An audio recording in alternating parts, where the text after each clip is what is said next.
Chapter की शुरुआत में सूत्र सफ़ेद साटर मरमेड ड्रेस, लॉरेन से लाए गए मोतियों से सजे जूते, मैडम मंजू द्वारा उपहार में दिया गया पन्ना आभूषण सेट, दुल्हन की हल्की नीली आंखों को सबसे ज़्यादा उभारा गया। और मेड कहती है, और ये दुल्हन का गुलदस्ता भी, लेडी लिली। और हमें दिखाया जाता है हमारी फीमेल लीड को, लिली रेलॉड, ड्यूक रेलॉड की बेटी।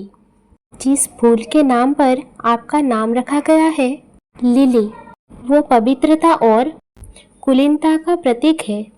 कल आपका विवाह शाही परिवार में होने जा रहा है और तुम निसंदेह अर्धचंद्र साम्राज्य की सबसे खूबसूरत दुल्हन बनोगी। और हमारी फीमेल लीड लिली कहती है, क्या आपने रिचर्ड को कहीं देखा? मैं उसे इस ड्रेस में खुद को दिखाना चाहती हूँ। और मेड कहती है, प्रिंस स्टुअर्ट हॉफ ग्लास हाउस गए हैं।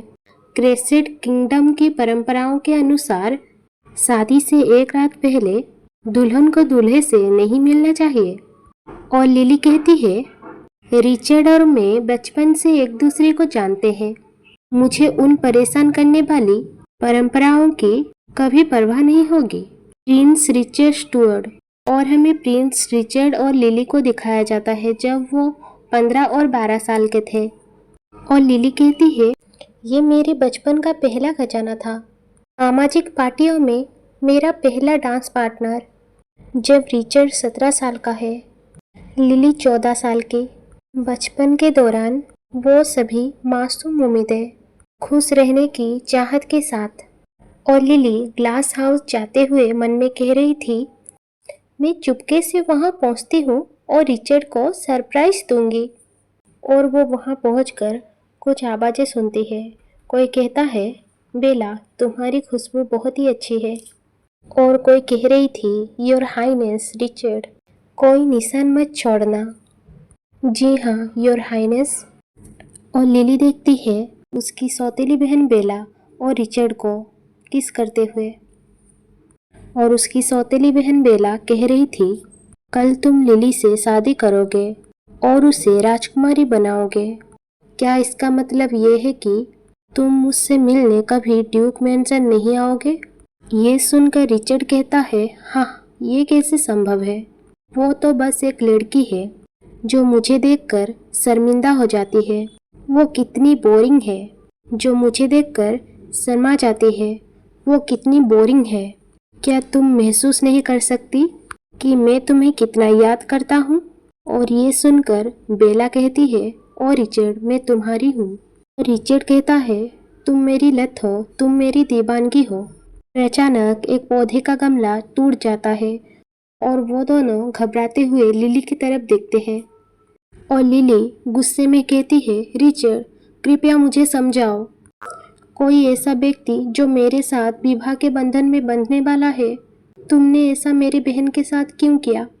और उसकी सौतेली बहन घमंड में कहती है, तुम अब तक राजकुमारी नहीं बनी हो, फिर भी तुम योर हाइनेस के महल में निजी मामलों में दखल क्यों दे रही हो? क्या योर हाइनेस रिचर्ड को पता है कि तुम इतनी चिड़चिड़ी और ईर्ष्यालु महिला हो? और लिली कहती है, दूर रहो मुझसे, मैंने तुमसे नहीं पूछा। और ये सुनकर उसकी सौतेली बहन बेला नाटक करते हुए रिचर्ड के गले लगकर कहती है, योर हाइनेस। और ये देखकर लिली चिढ़ते हुए उसके ऊपर हाथ उठाती है। और उसी समय रिचर्ड उसके हाथ को पकड़कर कहता है, लिली, अपनी बहन से इस तरह के रवैये से बात मत करो।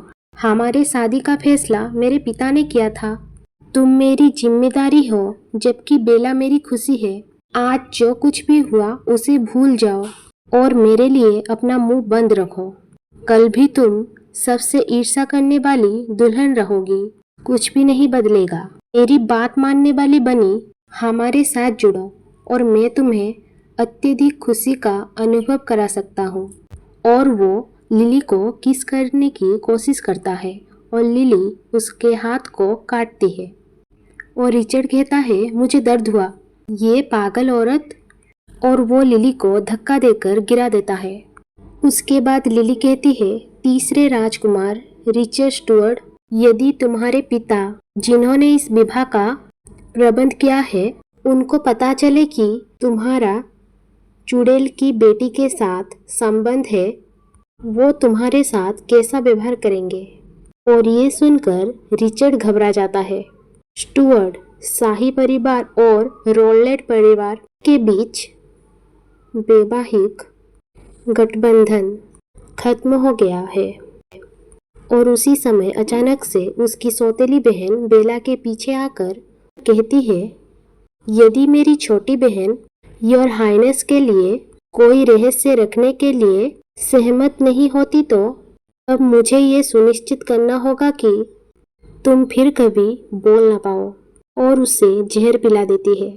और लिली मन में कह रही थी, ये बेला का द्वारा बनाया गया जहर है। और लिली खांसते हुए खून की उल्टी करती है। और बेला रिचर्ड के पास जाकर लिली से कहती है, ओ डियर, भाभी राजकुमारी की शादी से एक रात पहले उनके अपने हर्बल ग्लास पैलेस में मृत्यु हो गई। अब क्या करें? क्या महाराज संदिग्ध होंगे? और लिली की यह हालत देखकर रिचर्ड हंस रहा था और कह रहा था, उसे घोड़े से बांधो और मौत के घास के मैदान में फेंक दो। और हमें दिखाया जाता है, आज रात रक्त चंद्र है, उसे राक्षसों का भोजन बनने दो। और हमें दिखाया जाता है, लाल मून की रात को लिली को घास के मैदान में फेंक दिया गया था और लिली मौत से लड़ रही थी। और उसी समय एक भयानक प्राणी ने आकर उसकी जान बचाई।